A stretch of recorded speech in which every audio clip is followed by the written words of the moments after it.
अस्सलामुअलैकुम। तब्दीली के सफ़र में खुश आमदीद। मैं हूँ इमरान सुल्तान। नाज़रीन, लगता है वफाकी वज़ीर रेलवे शेख रशीद ने अपोजिशन लीडर शहबाज शरीफ की बतौर चेयरमैन पब्लिक अकाउंट्स कमेटी को कुछ ज़्यादा ही संजीदा ले लिया है। पहले कहते थे कि शहबाज शरीफ को मैं किसी सूरत चेयरमैन PAC बनने नहीं दूंगा। इसमें नाकामी हुई तो जब से लेकर आज तक बस एक ही राग अलाप रहे हैं कि शहबाज शरीफ को चेयरमैनशिप से मुस्ताफी होना चाहिए, नहीं तो मैं PAC में आ रहा हूं। दुनिया इधर की इधर हो जाए, मुझे शहबाज शरीफ पब्लिक अकाउंट कमेटी का चेयरमैन कबूल नहीं है। अगले मंडे तक अगर शहबाज शरीफ का फैसला ना हुआ और मुझे स्पीकर साहब बादशाह आदमी है जी, कोई सवाब दीदी कोई हक नहीं है स्पीकर का कि मुझे पब्लिक अकाउंट से रोके। ये पार्टी लीडर का राइट है कि वो किसको पब्लिक अकाउंट कमेटी में भेजता है। मैं चैलेंज करता हूं कि स्पीकर का कोई इख्तियार नहीं है कि वो शहबाज शरीफ को रिमांड में बुलाए। स्पीकर साहब, आपने ये गलत काम किया, टोटली गलत काम किया है। मैं सिर्फ और सिर्फ इस मुल्क में इमरान खान की वजह से चुप हूँ। ना मुझे मेंबरी की फिक्र है, ना मुझे मिनिस्ट्री की फिक्र है। इमरान खान की हद तक तो मैं मेंबर हूँ जी। अब स्पीकर का क्या मसला है, ये अल्लाह जाने कौन बशर है। इमरान खान के पास न डील है, न ढील है, न धक्का है। अंदर कलंदर और अंदर है ये सारे। इंशाअल्लाह इनकी सियासत यही है, कतरी से पत्थरी तक। मेरा मसला इमरान खान से सेटल है। शेख रशीद की तलखी दिन ब दिन बढ़ती जा रही है। अब तो वो बराह रास्त स्पीकर कौमी असम्बली और दीगर तहरीक इंसाफ के रहनुमाओं से इस मामले पर इख्तलाफ करते नजर आ रहे हैं और कहते हैं कि मेरा इत्तेहाद इमरान खान के साथ है, तहरीक इंसाफ की किसी और रहनुमा के साथ नहीं। इस पर तहरीक इंसाफ के रहनुमा रियाज फतियारा ने शेख रशीद को कुछ यूं जवाब दिया है। दुनिया की तमाम पार्लियामेंट्स में एक रवाज भी है, रवायत भी है कि इसमें वजीर नहीं होता। ये नॉन मिनिस्टरियल कमेटी है। वजारत से मुस्तफी हो जाए, हम किसी को तैयार कर लेते हैं पब्लिक अकाउंट कमेटी में जो उससे एक्सचेंज करने को तैयार होगा तो ठीक है, वो पब्लिक अकाउंट कमेटी में आ जाए। वजारत रेलवे पे और बंदा आ जाएगा, लेकिन बतौर वजीर रहते हुए पब्लिक अकाउंट कमेटी के मेंबर वो नहीं बन सकते। शेख रशीद साहब को अपने गले में पहले झांक के देखना चाहिए कि वो कैसे जीतते हैं। कभी वो मियां नवाज शरीफ का फोटो लेकर जीतते हैं, कभी वो इमरान खान का फोटो लेकर जीतते हैं, कभी वो स्पीकर पर कीचड़ उछालते हैं, कभी वो हमारे काबीना के वज़रा को बुरा भला कहते हैं। तो मेरा ख्याल है कि उन्हें ये चीजें जेब नहीं देती। उन्हें चाहिए कि हमारे PTA के कानूनी मामला में मुदाखलत न करें। उधर वजीर आजम इमरान खान की सदारत में गैर रस्मी इजलास इस्लामाबाद में हुआ। इजलास में अलीम खान की गिरफ्तारी के बाद पार्टी बयानिया पर तफसीली तबादला ख्याल किया। इजलास के शुरका ने शहबाज शरीफ की तरफ से PAC चेयरमैनशिप के ओहदे के गलत इस्तेमाल करने पर तशवीश का इजहार किया। शुरका की राय थी कि नैब के ज़ेरे तफ्तीश फर्द की जानिब से इस ओहदे पर रहना गैर इखलाकी है। इजलास में वजीर आजम इमरान खान ने एक बार फिर इस अज़्म का इयादा किया कि किसी के साथ NRO नहीं किया जाएगा। उन्होंने इस हवाले से कयास आराइयों की भी तरदीद की। इमरान खान ने कहा कि अलीम खान ने नैब के हाथों गिरफ्तारी पर इस्तीफा देकर इखलाकी बरतरी हासिल की है। नाज़रीन, इसी तमाम सूरत हाल पर बात करने के लिए इस्लामाबाद स्टूडियो से हमारे साथ मौजूद हैं। इस्लामाबाद से हमें ज्वाइन किया है MNA PTI सदाकत अली अब्बासी साहब ने। बहुत शुक्रिया सदाकत अब्बासी साहब हमें ज्वाइन करने का। और कराची से अब से कुछ देर में कैसर अहमद शेख साहब हमें ज्वाइन करेंगे। मुस्लिम लीग नून से आपका ताल्लुक है और कराची स्टूडियो में इस वक्त हमारे साथ मौजूद है ब्यूरो चीफ कराची रफत सईद। रफत, आपका भी बहुत शुक्रिया हमें ज्वाइन करने का। सदाकत साहब, मैच तो असल में था शेख रशीद वर्सेस नवाज शरीफ, लेकिन आज और कल से हम देख रहे हैं कि ये मैच अब शेख रशीद वर्सेस PTI 11 होता जा रहा है। क्या कहेंगे, ये क्यों इस वक्त दरार पड़ती जा रही है आपकी पार्टी के अंदर? क्या डिफरेंस ऑफ ओपिनियन आ गया शेख रशीद की तरफ से? बहुत शुक्रिया जी। देखें, इस तरह है कि डिफरेंस ऑफ ओपिनियन तो है। इस बात पे पहले दिन से ही इख्तलाफ था कि क्या शहबाज शरीफ साहब जैसे बंदे को जो इस वक्त नैब की कस्टडी में है और रिमांड पे हैं और नैब उनसे हक़ाइक़ इकट्ठे कर रहा है, उनसे तफ्तीश कर रहा है, क्या उनको ऐसी जगह पे होना चाहिए कि वो खुद नैब को और FIA को बुला के और दीगर लोगों का एहतसाब करें? इस बात पे इत्तफाक़ राय था हमारे लोगों की। हमारी पार्टी की अक्सरियत ये समझती थी कि इनको नहीं होना चाहिए। लिहाजा हमने बड़े अरसे तक इस चीज़ को रोक के रखा और उसमें एक पूरा प्रोसेस जो है, जमहूरी प्रोसेस, कानून साजी का प्रोसेस, लेजिस्लेटिव प्रोसेस सारा रुका रहा। आपके स्टैंडिंग कमेटीज नहीं बन सकी, आपके दीगर कमेटीज में ऑपोजिशन ने पूरा प्रोटेस्ट किया। फाइनली एक बहुत बड़ा कड़वा घूंट समझ के in the larger interest of democracy and largest interest of आपके पार्लियामेंट्री सिस्टम उसको एक्सेप्ट किया गया। लेकिन उसके बाद शहबाज शरीफ साहब का कंडक्ट इंतहाई मनफी रहा। उन्होंने जाके उस पे पब्लिक अकाउंट कमेटी के इख्तियारात को मिसयूज़ किया और इसके बाद मुस्लिम लीग नून ने ये कहा कि साद रफ़ीक साहब चूँकि आ गए हैं, दूसरे नैब के अरेस्ट हैं और उन गिरफ्तार उनको भी पब्लिक अकाउंट कमेटी में बुला के तो इदारों की तस्दीक कराने का एक प्रोसेस शुरू हुआ। लिहाजा हमारी अक्सरियत समझती है कि हमें इस बात पे अब सोचना चाहिए, रीथिंक करना चाहिए कि क्या ऐसे शख्स को पब्लिक अकाउंट कमेटी का चेयरमैन होना चाहिए। और साथ साथ जब अलीम खान अरेस्ट हुए, उन्होंने एक बहुत हाई मॉरल ग्राउंड पाकिस्तान की सियासत में सेट कर दिया कि गिरफ्तारी पे उन्होंने रिज़ाइन कर दिया अपनी वजारत से। लिहाजा एक और मुल्क में डिबेट शुरू होगी कि क्या शहबाज शरीफ साहब को इन हालात में, जब एक सिटिंग मिनिस्टर ने ऑन अरेस्ट अपने आप को बहुत सीनियर वजारत से अलग कर दिया, तो क्या शहबाज शरीफ साहब को भी इसको फॉलो नहीं करना चाहिए। लिहाजा ये डिबेट है और इस डिबेट में इख्तिलाफ राय है। ये तो डिबेट है, ये डिबेट बिल्कुल है इन प्रिंसिपल, लेकिन इसमें तलखी इतनी आ गई कि शेख रशीद जो है वो अब स्पीकर को भी नहीं देख रहे। आपका कानून, आइन और कानून कहता है कि जनाब आप एक वजीर रहते हुए पीएसए में शामिल नहीं होंगे, लेकिन शेख रशीद बज़िद हैं। आपके लोग कह रहे हैं कि जनाब आप पहले इससे उतरें, अपनी चेयरमैनशिप खत्म करें, फिर वहां पर जाएं, और उल्टा जवाब में आपके लोगों को ताने मिल रहे हैं। और यहाँ इतने ऐसे बयान कि जनाब आप लोग तो काउंसलर नहीं बन सकते थे अगर आप इमरान खान के बगैर नहीं आते। और मेरा तो सारा मामला सिर्फ और सिर्फ इमरान खान के साथ है, सिर्फ मैं इमरान खान को जानता हूं, बाकी पीटीआई के किसी लीडर को नहीं जानता। ये इस नहज पर क्यों आ गए हालात? नहीं, शेख रशीद साहब हमेशा से ये मौक़िफ़ रखते हैं, उनकी दोस्ती और दुश्मनी हमेशा सीनियर बॉस से होती है, टॉप लीडरशिप से होती है, ये उनका एक मौक़िफ़ है। और उसमें उन्होंने स्पीकर साहब पर तनकीद की है जो मेरा ख्याल है मुनासिब नहीं थी कि स्पीकर साहब ने चूँकि शहबाज शरीफ साहब को डिफेंड किया या शहबाज शरीफ साहब को उस पब्लिक अकाउंट कमेटी में डालने का और शेख रशीद साहब को ना डालने का भी को बयान दिया। और ये बात आपकी सही है कि एक रवायत है कि जो वज़रा होते हैं वो किसी कमेटी का हिस्सा नहीं होते। अब लेकिन शेख रशीद साहब से पूछा जाए तो शायद वो वजारत भी छोड़ने के लिए तैयार हो जाएं इस पब्लिक अकाउंट कमेटी के लिए। लेकिन एनी हाउ ये दो मुख्तलिफ आरा हैं, दो मुख्तलिफ राय हैं। अभी पार्टी की क़यादत बैठेगी तो इस पर कोई एक फैसला लिया जाएगा कि वो शेख रशीद साहब का मौक़िफ़ ठीक है या पार्टी ने। इसके ऊपर तो आपको मिल बैठना है, उसको डिस्कस भी करना है। रफत, ये जो इस वक्त बयान है शेख रशीद साहब का, जो मूड है, ये कितना डैमेजिंग है पार्टी के लिए? क्योंकि जो लाइन वो इस वक्त ले रहे हैं कितनी हार्ड लाइन है और कितनी ज़ाहिर के डैमेजिंग है। और क्या कुछ ऐसी फील है कि कहीं और से उनको ये फीलिंग्स आ रही हैं, कहीं और की ये बात कर रहे हैं शेख साहब इस वक्त? देखिए, जो लोग शेख रशीद को जानते हैं, माजी से उनकी जो भी सियासत में जो भी उनका किरदार रहा है, वो अच्छी तरह ये बात समझते हैं कि शेख रशीद ये सब कुछ ऐसे ही नहीं कर रहे हैं और ये अचानक ही नहीं कर रहे हैं। उन्हें कहीं ना कहीं से शय मिली है, कहीं ना कहीं से कोई लाइन मिली है। और वही बात जो हम कल आपके ही प्रोग्राम में कर रहे थे कि वो असाइनमेंट पर हैं। और बहरहाल ये शॉर्ट टर्म असाइनमेंट होता है, लॉन्ग टर्म होता है, इसका नहीं पता, लेकिन वो असाइनमेंट पर हैं और एक एजेंडे के तहत ये सारा काम कर रहे हैं। और वो उनके अब लबो लहजे में आप देखें, अगर वो जनरल मुशर्रफ के साथ जब थे तो लबो लहजे में थोड़ी सी सॉफ्टनेस हुआ करती थी। इमरान जब वो नवाज शरीफ के साथ थे तो बहुत मेच्योर पॉलिटिशियन के तौर पर सामने थे।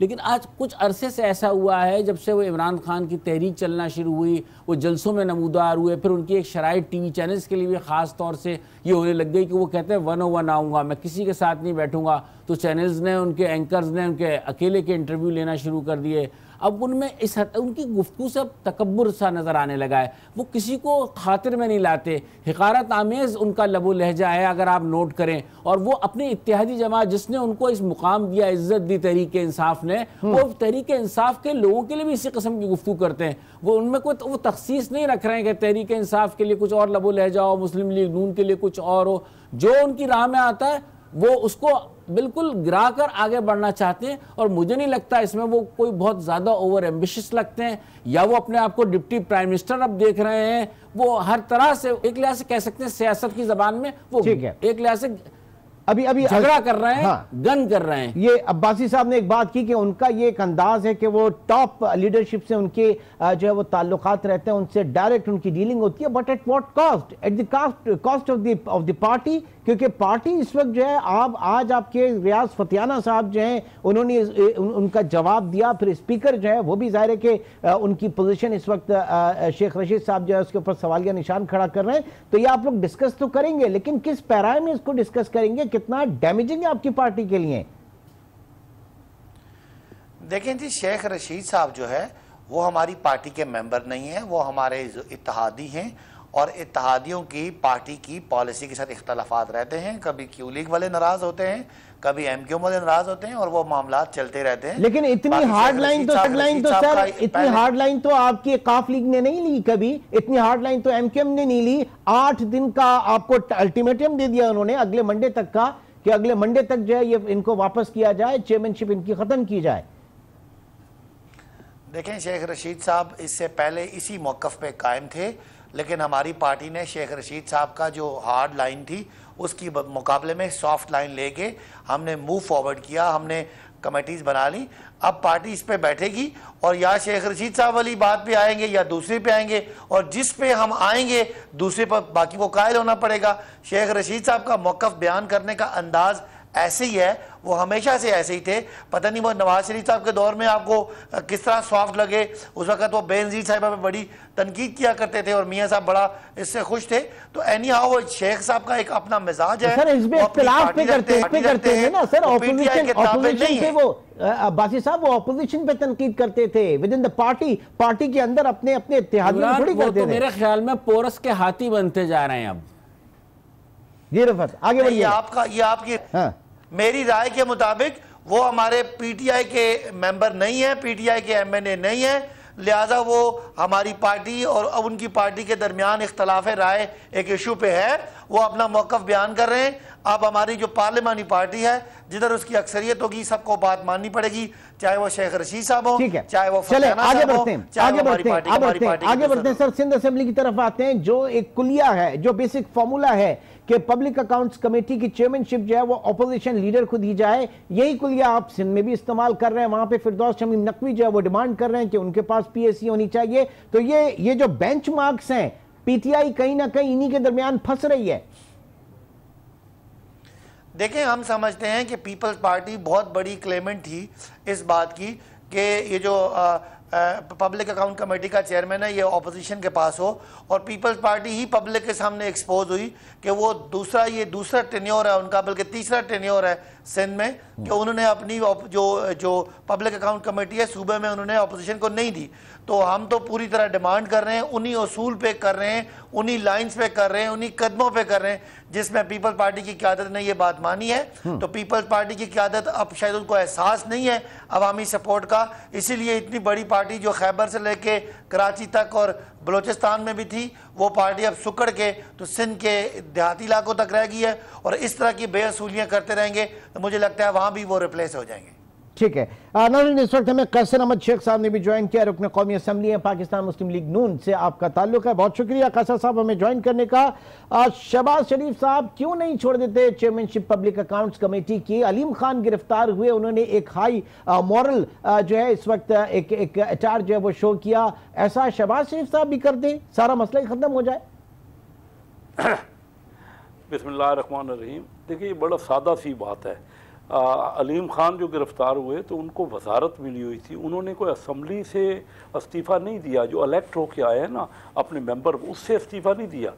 जो मियाँ शहबाज शरीफ साहब कोई मिनिस्टर नहीं है, ये इलेक्ट हुए हैं पूरी असम्बली से और पहले अपनी कॉन्स्टिट्यूंसी में। तो इसमें कोई अगर इस तरह इस्तीफ़ा देने लगे तो फिर तो इमरान खान साहब के ऊपर भी केस है नैब का। तो ये तो कोई बात ना हुई ना कि सिर्फ इसके ऊपर वजारत से इस्तीफा देना है। अगर आप तो इदारे आजाद हैं, अगर प्राइम मिनिस्टर अरेस्ट होते हैं तो वो भी दे देंगे, इसमें क्या बड़ी बात है, पहल तो करें। नहीं, लेकिन मैं आपको बताऊं ये तो एक असूल की बात है कि कोई मियाँ शहबाज शरीफ कोई मिनिस्टर तो नहीं बने या किसी ने उनको नॉमिनेट तो नहीं किया। देखिए ना, ये तो इलेक्ट हो के तो और ये ट्रेडिशन ही रही है कि पब्लिक अकाउंट कमेटी का चेयरमैन जो है वो अपोजिशन का लीडर होता है। उन्होंने ये भी कहा है कि अगर कोई हमारे मामलात होंगे, मुस्लिम लीग नून के कोई ऑडिट होंगे, कोई केसेस, तो हम फिर वो चेयरमैन नहीं रहेंगे।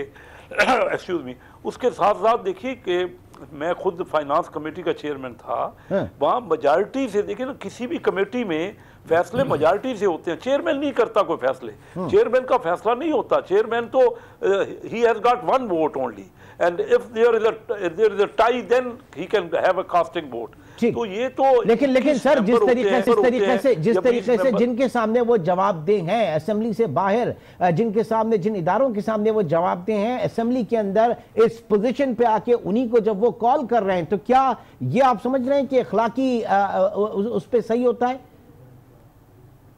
देखिए, मैंने तो पहले आपसे अर्ज किया ना, अगर कोई उनके पास ओहदा होता तो वो ज़रूर रिज़ाइन कर देते, कोई अगर कोई नॉमिनेट किया गया होता।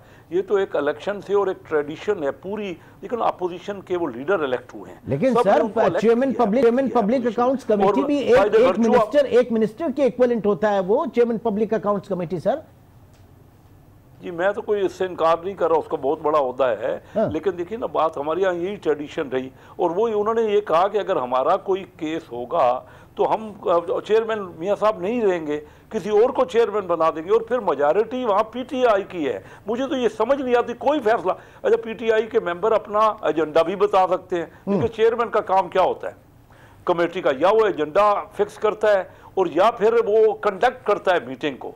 कोई फैसला नहीं कर सकता चेयरमैन। मैं समझता हूँ जो वो बात ये कर रहे हैं उनको अंदाजा ही नहीं है कि चेयरमैन क्या चीज़ का है। देखिए, कोई भी अपोजिशन मेंबर भी या मेजॉरिटी ऑफ द मेंबर्स वो कर सकते हैं, रिक्वेजिशन भी कर सकते हैं मीटिंग। चेयरमैन या मीटिंग कन्वीन करता है तो चेयर वो कोई भी majority of the members. Rafat आप क्या कहेंगे? आप समझ सके इस वक्त ये बात, और जो टेक्निकल लोग नहीं समझ पा रहे, ज़ाहिर है कि उन्होंने कहा कि वो चेयरमैन है लेकिन वो डिसीजन मेकिंग नहीं है उनकी। ये बात बिल्कुल वो दुरुस्त कह रहे हैं, कोई मसला नहीं, मसला सिर्फ अना का मसला बना रखा है। बात यह है कि वही वाली बात है कि स्पीकर कौमी असम्बली ने बहुत बुर्दबारी का सबूत दिया, उन्होंने इस मामले में अफ़ाम व तफ़हीम से काम लिया, उधर भी समझाया इधर भी समझाया, और किसी हद तक इमरान खान की वो बात समझ में आई, जिसके बाद ये एग्री किया गया। तो मेरे ख्याल में शहबाज शरीफ को इस पोजीशन में नहीं है कि वो कोई बड़ा फैसला कर सकेंगे। बहुत सारे और मेंबरान भी हैं और उस कमेटी में मुशावरत से फैसला होता है। अब पता नहीं क्या खौफ है। सदाकत अब्बासी साहब बहुत अच्छे तरीके से डिफेंड करते हैं, टीवी चैनल्स पर मैंने इन्हें देखा है कि जिस तरीके से अपनी पार्टी को डिफेंड करते हैं, अंदर ये भी यही समझ रहे होंगे अंदर से। लेकिन मसला है कि पार्टी की एक लाइन होती है, पार्टी के हवाले से उन्हें अपना मौक़िफ़ इख्तियार करना है। लेकिन हकीकतन जो इनके लोग हैं वो इस बात का एतराफ़ करते हैं कि स्पीकर कौमी असम्बली ने बहुत अच्छा एक डिसीजन लिया और शहबाज शरीफ को नामजद कर दिया ताकि इशू काम आगे चले, असम्बली आगे चले, सिस्टम बने, कमेटियां बने, सारे काम चले। लेकिन वो अब नहीं चल पा रहा। अब ऐसा लग रहा है कि फिर रुकावट आई है, सारा मामला जो है स्टैंड स्टिल है। नाज़रीन, यहाँ पे हम जब कल बात कर रहे थे कि अलीम खान की गिरफ्तारी, और गिरफ्तारी जो है वो एक सिग्नल है कि इसके बाद और भी गिरफ्तारियां होंगी, चाहे वो हुकूमत के कैंप से हों या अपोजिशन के कैंप से। और आज हमने देखा कि कामरान माइकल साहब जो साबिक वज़ीर पोर्ट एंड शिपिंग रहे, आज वो भी गिरफ्तार हो गए। इसके ऊपर भी बात करेंगे, एक छोटे से ब्रेक के बाद दोबारा मिलते हैं।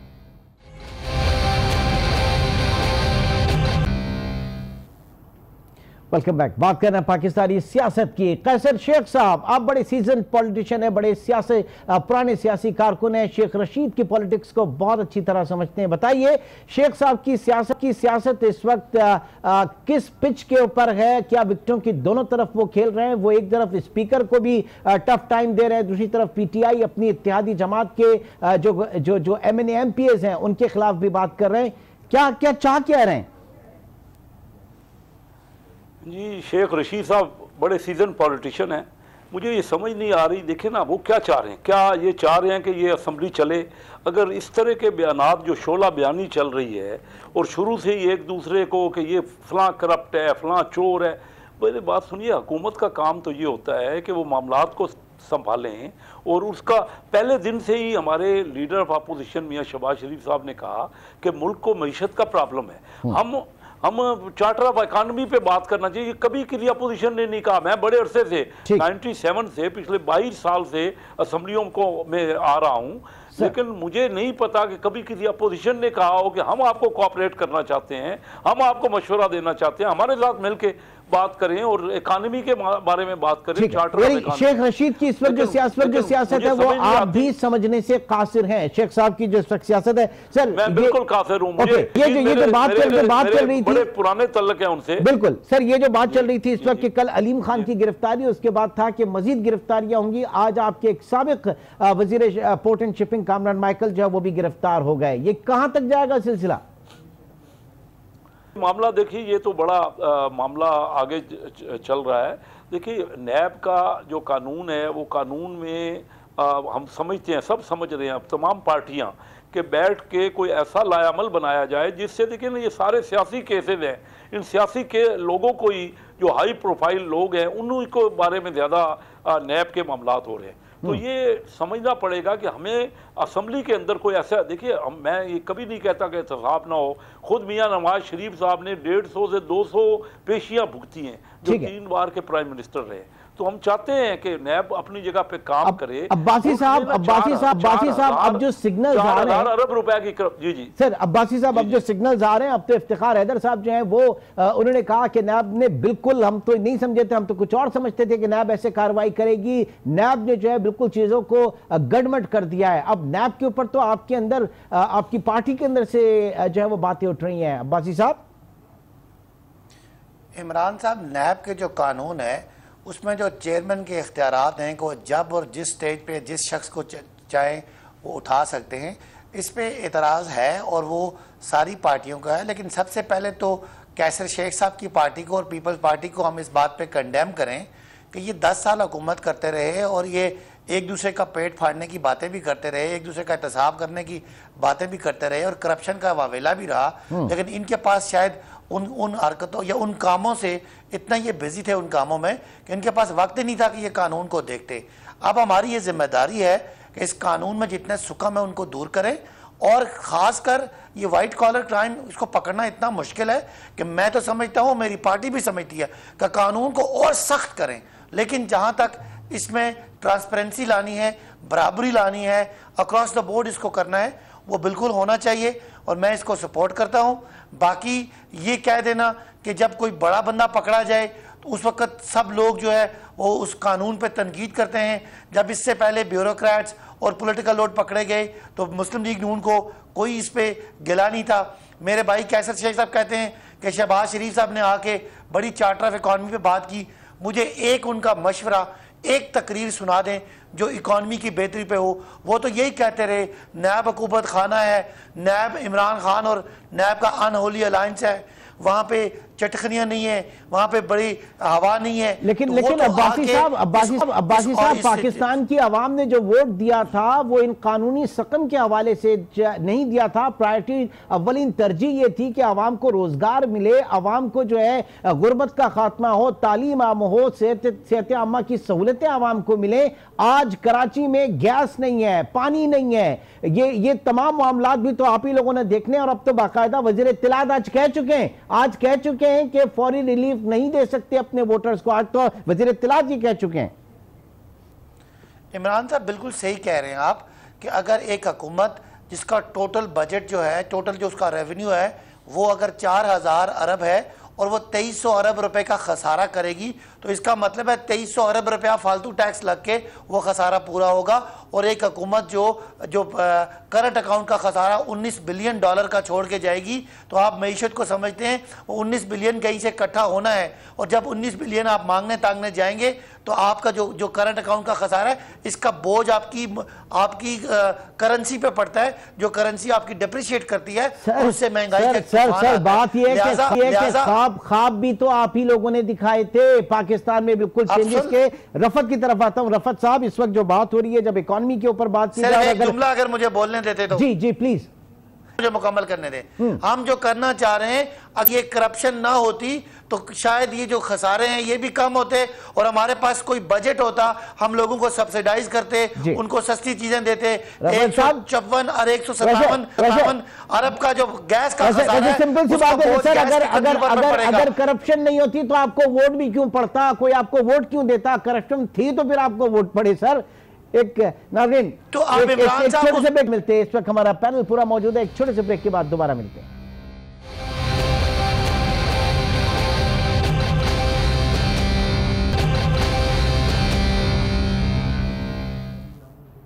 Welcome back. जी रफत साहब, क्या वोट पाकिस्तान की आवाम ने सिर्फ करप्शन के ऊपर दिया था? सिर्फ करप्शन के मामला थे?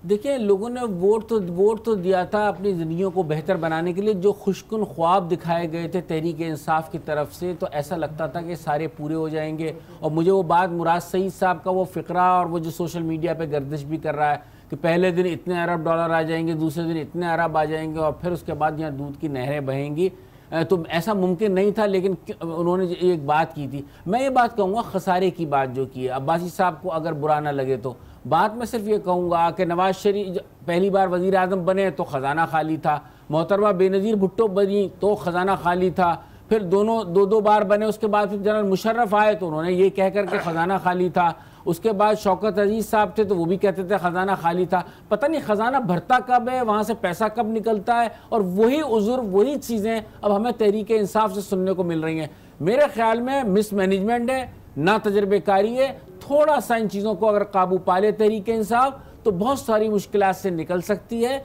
और ये मैं बताऊंगा, अगर स्पीकर कौमी असम्बली जैसे लोग अगर इमरान खान के इर्द गिर्द होंगे तो बहुत सारे मामला हल हो सकते हैं, बहुत सारी चीज़ें ठीक हो सकती हैं और आगे बढ़ सकते हैं मामला। लेकिन अगर शेख रशीद जैसे, मुराद सईद जैसे, फैयाजुल हसन चौहान जैसे लोग और फवाद चौधरी जैसे लोग अगर होंगे तो फिर मेरे ख्याल में मामलात का आगे चलना बहुत मुश्किल नजर आता है और कोई बहरानी कैफियत जल्द आ जाएगी अगर मजीद गिरफ्तारियां अभी और होंगी तो। सदाकत अब्बासी साहब, कहा यह जा रहा है कि पाकिस्तान तहरीक इंसाफ को, हुकूमत को बाहर से खतरा नहीं है, खतरा अंदर से, खतरा अंदर मौजूद इनकॉम्पिटेंट लोगों से या उन लोगों से जो कि पार्टी को।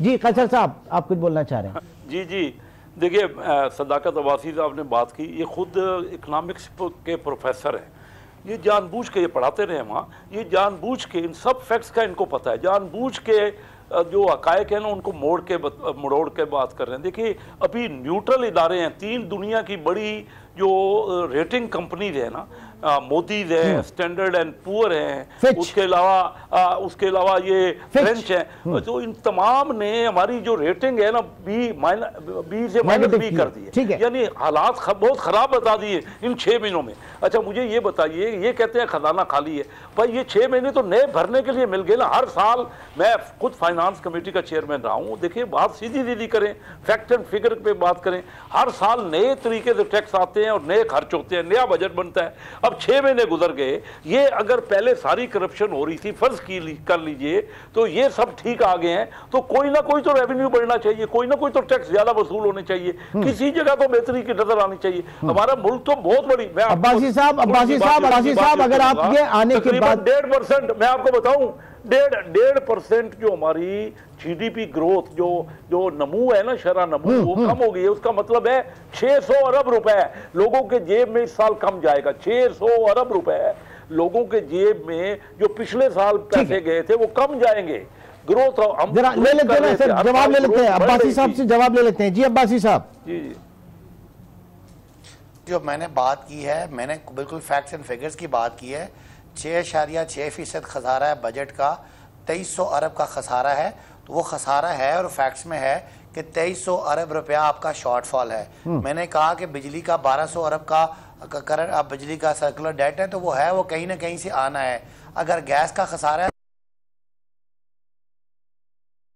वो हम लोगों पर नहीं डाल सकते। अब ये सारी बातें हैं जो हकायक। सर एक सेकंड सर रुकिएगा। आपके फाइनेंस मिनिस्टर ने मिनी बजट में नहीं बताया कि ये रेवेन्यू डेंट जो है वो कहां से पूरा करेंगे। उन्होंने अच्छी बातें बताई, लेकिन ये नहीं बताया कि ये खसारा पूरा कहां से हो गया। आप क्या दोबारा नोट छापेंगे 350 अरब के, जाके एक और इन्फ्लेशन लेकर आएंगे? अगर आप इकोनॉमी को समझते हैं तो फिर बताइए इस पे। इमरान साहब, आपको पता है कि इकोनॉमी में हर वक्त कोई एक चीज़ फोकस नहीं होती। आपने ग्रोथ भी देनी होती है, आपने इन्फ्लेशन भी कंट्रोल करना होता है, आपने एम्प्लॉयमेंट भी देनी होती है, आपने करंट अकाउंट का खसारा भी कम करना होता है और आपने एक्सटर्नल डेफिसिट भी कम करना होता है। ये सारे मसाइल हैं, इनके मसाइल से हम निकलना शुरू हो गए। जो आपके इस वक्त के पिछले 3 महीनों की जो हमारी रिपोर्ट्स हैं वो सारी पॉजिटिव है। चलें सर, ठीक है, वो मान गए बहुत सारी चीजें। मैं आपसे ये जानना चाह रहा हूं सर लास्ट बिल्कुल लास्ट मिनट है। अब्बासी साहब, आज फिर वजीर आजम कहते हैं कि मैं किसी को कोई एनआरओ नहीं दूंगा। ये बार बार क्यों उनको आके कहना पड़ रहा है? ये किसको कहना, किसको बताना, बता किसको रहे कि एनआरओ नहीं दिया जाएगा? मैं और को दे रहे हूँ अब्बासी साहब। देखें, पाकिस्तान की तारीख है, पाकिस्तान में एनआरओ दिए जाते रहे, पाकिस्तान में मुख्तलिफ पावर हाउसेज हैं। नवाज शरीफ साहब की सियासत शुरू ही एनआरओ से हुई थी और आखिरी भी मुशर्रफ से वो एनआरओ लेकर गए और वापस आए। इमरान खान साहब अपनी डिटर्मिनेशन शो कर रहे हैं और शायद नवाज शरीफ साहब का जो खामोश हो जाना और उनका वो वोट के तकद्दुस का, वोट को इज्जत दो का बयानिया छोड़ देना, मरियम साहिबा का जो है ना वो उनका ट्विटर खामोश हो जाना, और ये सारी बातें जो हैं, ये एक तरफ मुल्क में स्पेकुलेशन है कि खुदा ना खास्ता किसी को एनआरओ दिया जाएगा। तो इमरान खान की जो स्टेटमेंट है वो सबके लिए है। कैसर साहब, लास्ट 20 सेकंड कैसर साहब, फिर आप लोग किसी और से एनआरओ कर रहे हैं क्या? नहीं, हमें तो कोई एनआरओ ये बताएं ना, ये जो बार बार कह रहे हैं तो उनको बताना चाहिए कि कौन एनआरओ ले रहा है, कौन दे रहा है, इमरान खान साहब क्यों कह रहे हैं। शेख नवाज शरीफ साहब एनआरओ लेकर गए थे और एनआरओ लेकर वापस आए। कैसर साहब, मेरे दोस्त, वो तो पुरानी बात आप कर रहे हैं, अगर कर रहे हैं तो अभी आजकल की बात बताइए मुझे कि कौन शेख रशीद साहब जो रोज कह रहे हैं, या मुझे बता दो वोट को इज्जत कहाँ चलेगी, क्लियर हो जाएगा। अगर क्लियर हो जाएगा तो कहां चलेगी मुझे बताइए। मुल्क में लोगों को कॉन्फिडेंस, क्या जी क्या कह रहे हैं? क्या कह रहे हैं? वो वोट को इज्जत दो वाला बयान कहां गया मियां साहब का? नहीं देखिए, वोट तो कल इलेक्शन तो खत्म हो गए ना, तो इलेक्शन का वो हमारा था, वो नारा था लोगों का। इलेक्शन के बाद भी बहुत बहुत शुक्रिया। अब जाहिर क्या कि आने वाले वक्त में ये चर्चा जारी रहेगी कि कहां सूरत हाल पाकिस्तान की जाती है। बहुत बहुत शुक्रिया सदाकत अब्बासी साहब, कैसर शेख साहब और रफत सईद प्रोग्राम में मौजूद थे। इंशाअल्लाह अब आपसे मंडे मुलाकात होगी। टिल देन टेक केयर, अल्लाह हाफिज।